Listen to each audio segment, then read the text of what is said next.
የኢትዮጵያ ሚድዋይፎች ማህበር በጤናው ዘርፍ የእናቶችና ህፃናት ሞት ለመቀነስና የባለሙያዎች መብትና ጥቅም ለማስከበር ለ35 ዓመት ሲንቀሳቀስ የቆየ አንጋፋ የሙያ ማህበር ነው። ማህበሩ ሰኔ 27 ቀን 2018 ዓመተ ምህረት ባካሄደው 35ኛው ዓመታዊ ጠቅላላ ጉባኤ ላይ የሙያ ስያሜን በሚመለከት ወሳኝ ውሳኔ አስተላልፈዋል። ህጋዊ የሙያ ስያሜ የሚድዋይፈሪ ባለሙያዎች የሥራ ወሰን እጅግ ሰፊ በመሆኑ ለዚህ ሙያ ቀጥተኛ ቃል በየትኛውም የሀገር ውስጥ ቋንቋ የለም።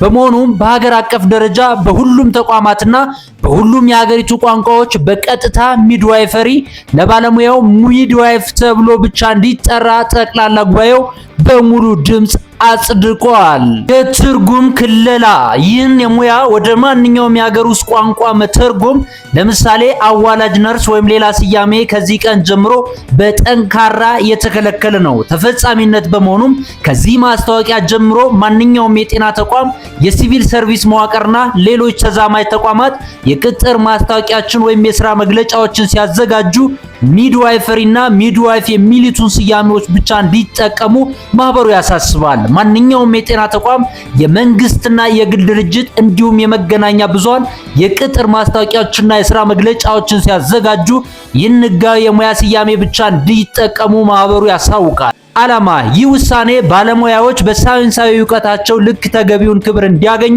የሥራ ተነሳሽነታቸው እንዲጎለብትና ተቋማት የባለሙያውን ሰፊ የሕክምና አቅም በተገቢ መዋቅር እንዲረዱ በር ለመክፈት የታለመ ነው። ይህ ውሳኔ ባለሙያዎችን ክብርና የሥራ ተነሳሽነትን ለመገንባት የተወሰደ ታሪካዊ እርምጃ መሆኑን ለማሳወቅ እንወዳለን። የኢትዮጵያ ሚድዋይፎች ማህበር